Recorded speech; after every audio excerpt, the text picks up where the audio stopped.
satu helai benang kan gitu. Yang dari mangani itu tadi, yang diputarkan itu mangani, terus yang proses kedua itu ngebom. Ada. Kok pemerdata kalau sinukukan ngapain ada bantuan dan pemerintah itu bertinung. Tapi hari apa? Berarti dalam sehari abang bisa bikin berapa nih, Bang? 4 lah. 4 ya, Bang? Bang udah berapa lama, Bang? Iya. Hampir 2 tahun. Jadi semua berbagai pelaku-pelaku usaha ini kita bantu, kita buat sentuhan. Ya kalau dikatakan masih saya belum dapat, ya wajar lah ya. Supaya ada kerja kami tahun depan. Iya.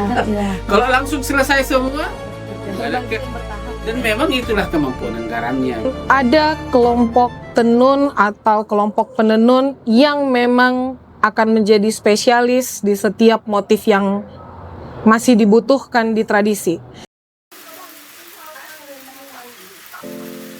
Dulu, sehelai ulos dikerjakan berbulan-bulan dengan gedogan, alat tenun kayu yang digerakkan oleh tangan penenun. Di setiap helainya tersimpan doa, harapan, juga penanda kehidupan bagi masyarakat Batak. Kini, alat tenun bukan mesin hingga mesin modern mampu menghasilkan kain lebih cepat dan dalam jumlah besar. Kain bermotif ulos pun semakin mudah ditemukan di pasar. Namun, di tengah perubahan itu, batas antara ulos dan kain tenun bermotif ulos mulai kabur. Dokumenter ini menelusuri pergeseran makna tersebut ketika warisan budaya berhadapan dengan industri, tren, dan tuntutan pasar.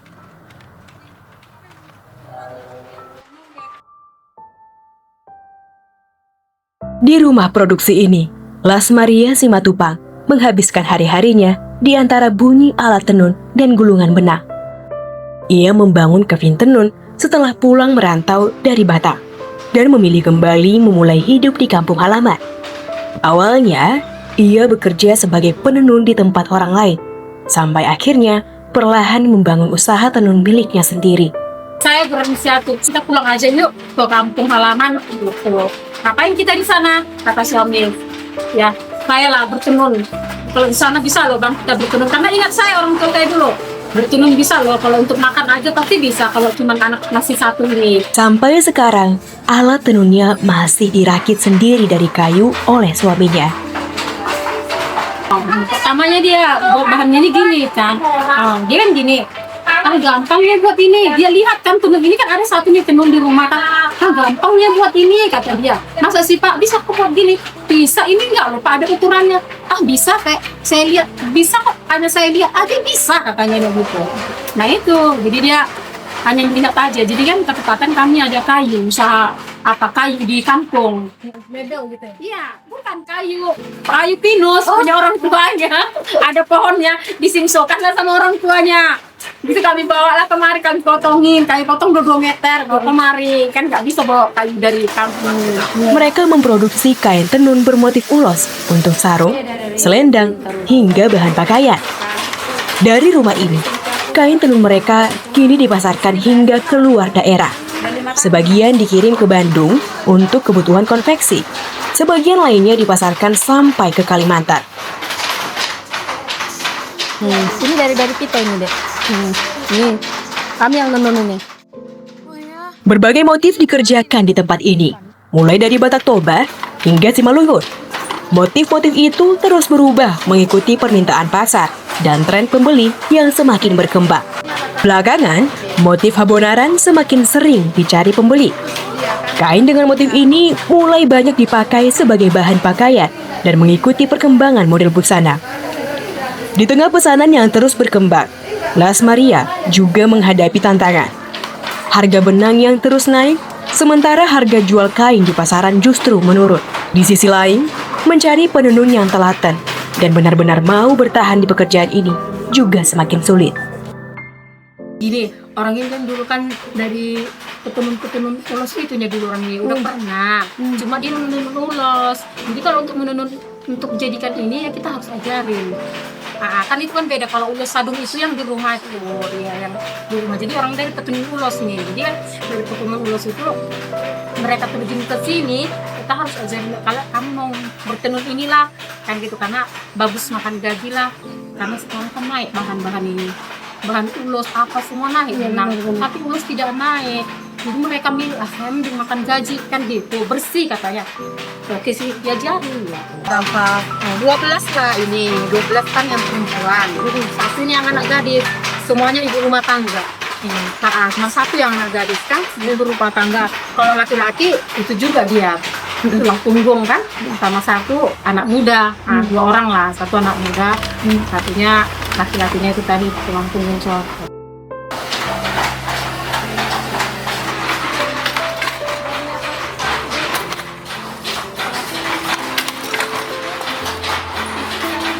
Udah berapa lama bang? Oh baru aja bang, masih juga 6 bulan. Waktu belajar dari awal itu lama nggak bang prosesnya? Bisa Lama, 2 mingguan lah bang. gimana? Berarti dalam sehari bang bisa bikin berapa nih bang? 4 lah. 4 ya bang. Itu dari jam berapa ke jam berapa bang? Dari jam 9 ke jam 5 lah. Nggak semuanya bisa bagus dia kan, nggak mau dia ada kendala usaha. Tapi selagi alatnya ready bisa gas terus ya bang? Iya, kurang. Bagi Las Maria, dari menenun inilah ia membesarkan anak-anaknya.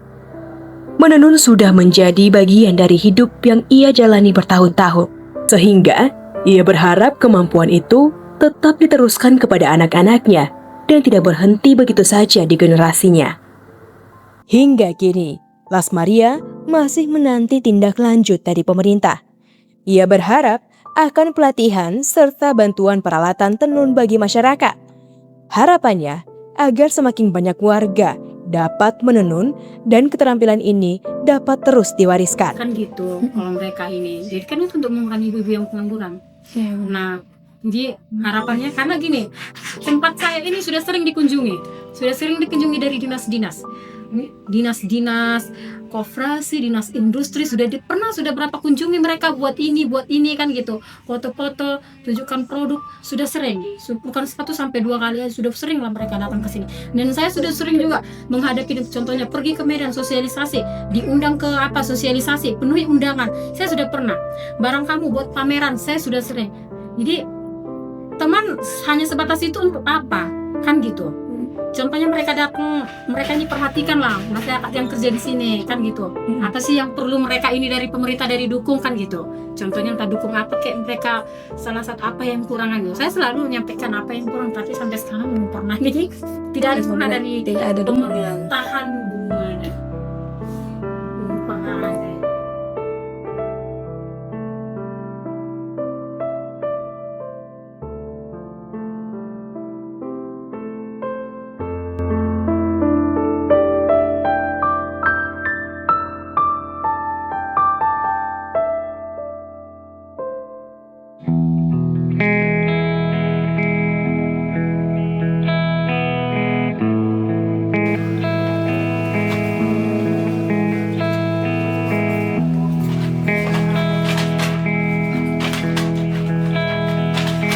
Di rumah ini, hari dimulai dengan bunyi alat tenun.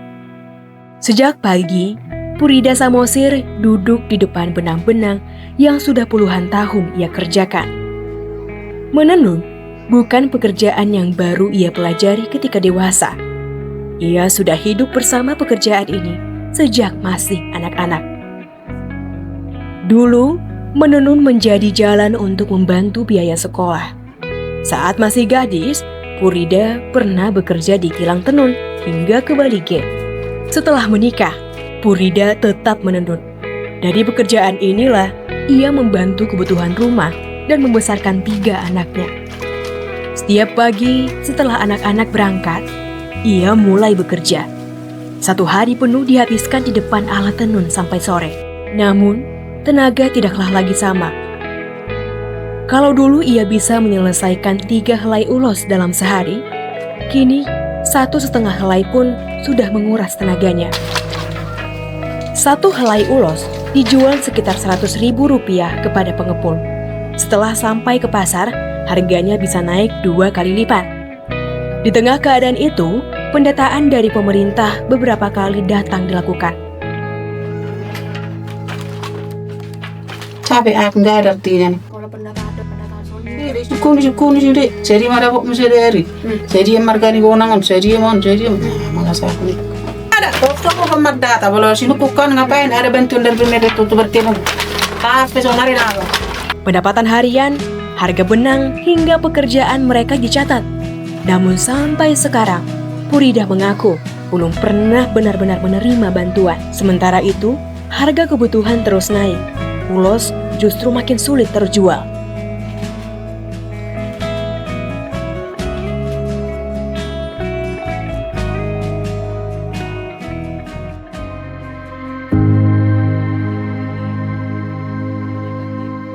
Harga jual yang terus menurun menjadi keluhan yang banyak disampaikan penenun. Di saat yang sama, kain bermotif ulos semakin mudah ditemukan di pasaran. Perubahan itu turut mengubah cara masyarakat memproduksi dan menggunakan tenun hari ini. Bagi Trisna Pardede, perubahan tersebut dapat dilihat dari perkembangan alat tenun yang digunakan masyarakat. Dari sudut pandang saya, seharusnya semua alat tenun ini memiliki pasar yang berbeda-beda. Jadi tidak saling bersaing dari sudut pasarnya. Dimana kalau dari sudut pandang saya, yang ada alat tenun teknik tradisional ini yang diperuntukkan untuk kebutuhan-kebutuhan adat. Jadi para penenunnya menjadi maestro menjadi spesialis di setiap motif yang seharusnya pakem di bagian ulos atau alat tenun-tenun tradisionalnya. Kemudian ada juga kelompok tenun misalkan dengan alat yang juga gedogan, inovasi untuk sarung songket, sarung selendang, atau selendang dengan banyak motif yang semakin berkreasi penenunnya itu akan semakin mudah diterima oleh pasar. Di Pematang Siantar, sebagian besar produksi tenun dikerjakan menggunakan alat tenun bukan mesin atau ATBM. Dengan alat ini, kain dapat diproduksi lebih cepat dan dalam jumlah yang lebih banyak. Menurut Trisna, ulos dan kain bermotif ulos memiliki perbedaan dalam fungsi dan penggunaannya.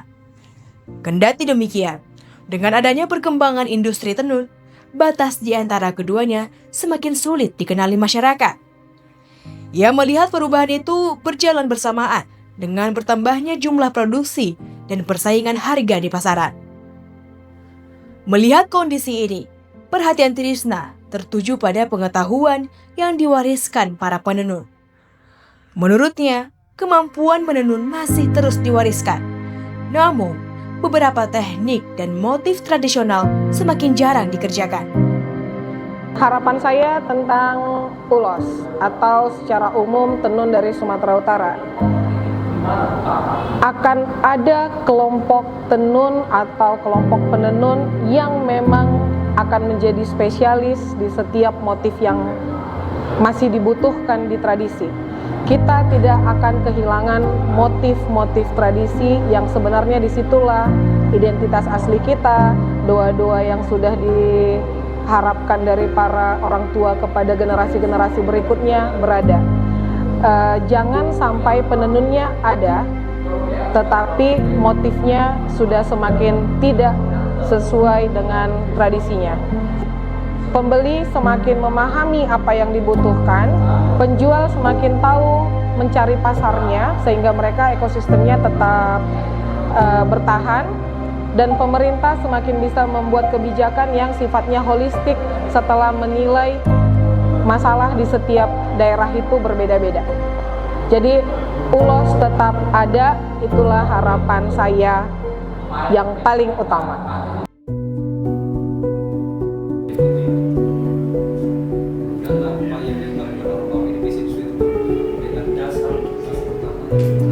Tenun telah lama menjadi bagian dari kehidupan masyarakat Pematang Siantar. Ribuan penenun tercatat tersebar di berbagai wilayah kota.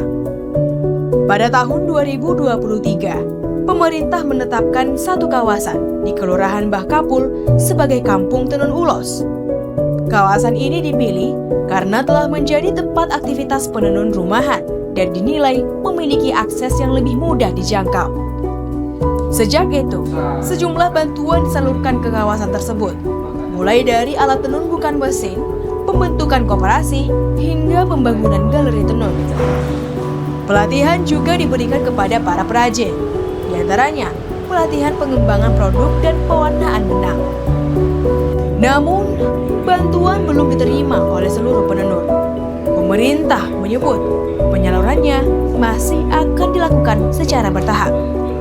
Ya kalau dikatakan masih saya belum dapat ya wajar lah ya, supaya ada kerja kami tahun depan. Kalau langsung selesai semua, dan memang itulah kemampuan anggarannya begitu, gitu loh Dek ya. Jadi kalaupun ada masyarakat bilang gitu, ya Bu tetap sabar, nanti pasti ada saatnya. Tetap komunikasi dengan dinas. Ulos masih ditenun. Kain bermotif ulos juga terus diproduksi. Keduanya kini hadir berdampingan di tengah masyarakat.